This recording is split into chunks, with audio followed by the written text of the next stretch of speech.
3. Assalamualaikum warahmatullahi wabarakatuh. Nama saya Fiku Faraji, NIM 21051512541 dari kelas 1B Pendidikan Jasmani Kesehatan dan Rekreasi. Baiklah, di sini saya akan menjawab soal UAS anatomi. 1. Jelaskan 5 macam gerak sendi. Sendi gerak dibagi menjadi 1. Sendi peluru. Hubungan dua tulang yang memungkinkan terjadinya gerakan ke segala arah. Pada jenis persendian ini sering terjadi lepas sendi. Contoh sendi peluru adalah hubungan antar tulang lengan dengan tulang bahu dan hubungan antara tulang paha dengan gelang panggul. 2. Sendi engsel. Hubungan dua buah tulang yang salah satu tulangnya hanya dapat digerakkan ke satu arah. Sendi ini mirip dengan engsel pintu rumah yang dapat membuka ke satu arah saja. Sendi engsel terdapat pada lutut dan siku serta antara ruas jari. Yang ketiga, sendi putar. Sendi putar merupakan hubungan dua buah tulang yang memungkinkan tulang yang satu bergerak memutar pada tulang lainnya. Sendi putar terdapat pada hubungan antara tulang atas atau merupakan tulang ruas pertama dari tulang leher dengan tulang pemutar yang menyebabkan kepala dapat berputar. 4. Sendi geser. Sendi geser merupakan hubungan dua buah tulang yang memungkinkan pergeseran antar tulang. Misalnya sendi yang terdapat pada tulang belakang. 5. Sendi pelana. Pelana merupakan hubungan dua buah tulang yang permukaannya berbentuk pelana kuda. Sendi ini terdapat di antara tulang telapak tangan dengan ruas ibu jari, lutut, dan siku. 2. Nama-nama sendi. 1. Radius dan ulna atau superior radius ulnaris. 2. Radius ulna berhubungan dengan karpal atau interkarpal. 3. Humerus radius ulna atau articulatio humeri. 4. Humerus clavicula scapula atau articularisio humeri. 5. Femur tibia fibula atau tempurung lutut. 6. Femur coxae atau articularis coxae. 7. Sternum clavicula atau stemum clavicularis. 8. Tibia fibula tarsal atau talus.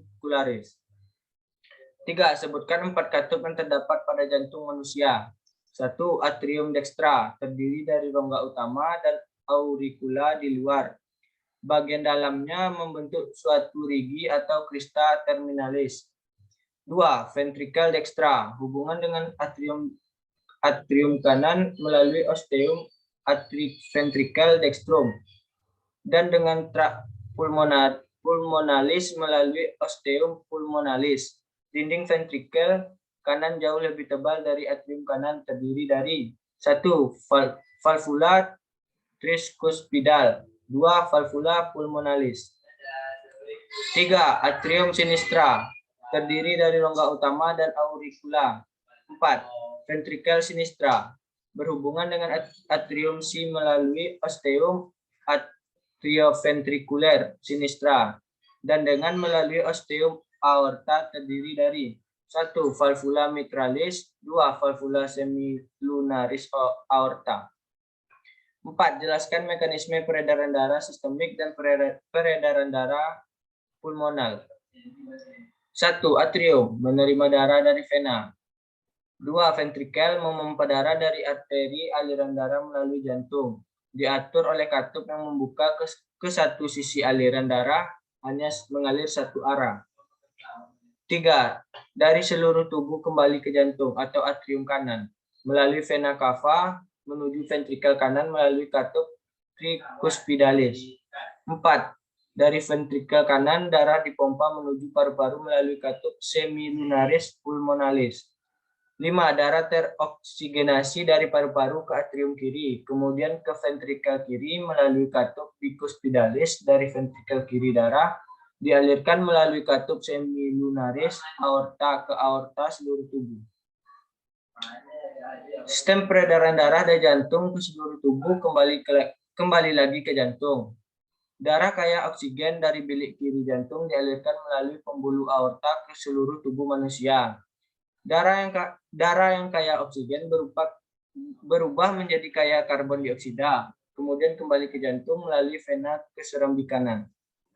6. Jelaskan pengertian sistem pencernaan manusia dan sebutkan secara berurutan organ pada sistem pencernaan manusia. Pernapasan atau bisa disebut juga dengan respirasi dapat didefinisikan sebagai sebuah proses pengambilan oksigen dan pelepasan karbohidrat dan penggunaan energi yang ada di dalam tubuh. Fungsi sistem pernapasan pada manusia. 1. Mengambil oksigen yang kemudian dibawa oleh darah ke seluruh tubuh atau sel-selnya untuk mengadakan metabolisme. 2. Mengeluarkan karbon dioksida yang terjadi sebagai sisa dari metabolisme kemudian dibawa oleh darah ke paru-paru untuk dibuang.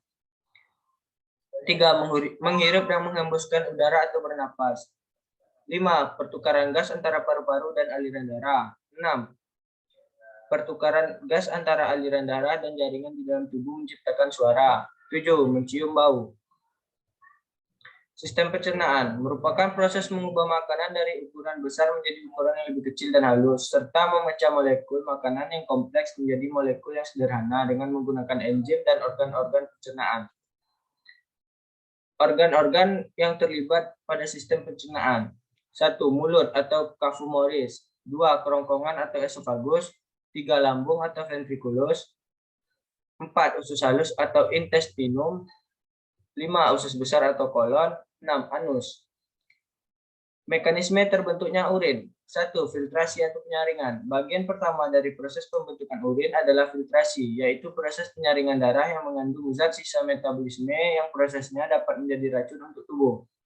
2. Reabsorpsi. Air, gula, glukosa, asam amino, natrium, dan nutrisi lainnya diserap kembali ke aliran darah di kapiler yang mengelilingi tubulus. Natrium dan ion-ion lain diserap kembali secara tidak lengkap, dengan proporsi yang lebih besar tersisa dalam filtrat ketika lebih banyak dikonsumsi dalam makanan, menghasilkan konsentrasi darah yang lebih tinggi. 3. Sekresi atau augmentasi urin. Yang dibuat oleh proses ini kemudian mengalir ke bagian tengah ginjal yang disebut pelvis ginjal, kemudian terus mengalir ke ureter dan kemudian tersimpan di kantung kemih. Organ sistem indera beserta fungsinya. Indera penglihatan atau mata. Mata adalah organ penglihatan yang mendeteksi cahaya yang berfungsi untuk menerima informasi berupa gambaran sesuatu yang bisa dilihat yang kemudian dikirim ke otak. 2. Indera penciuman atau hidung. Hidung merupakan indera penciuman berfungsi sebagai udara pernapasan. Menyaring udara, bernapas menghangatkan udara. Hidung adalah organ sensorik manusia menanggapi rangsangan seperti bau.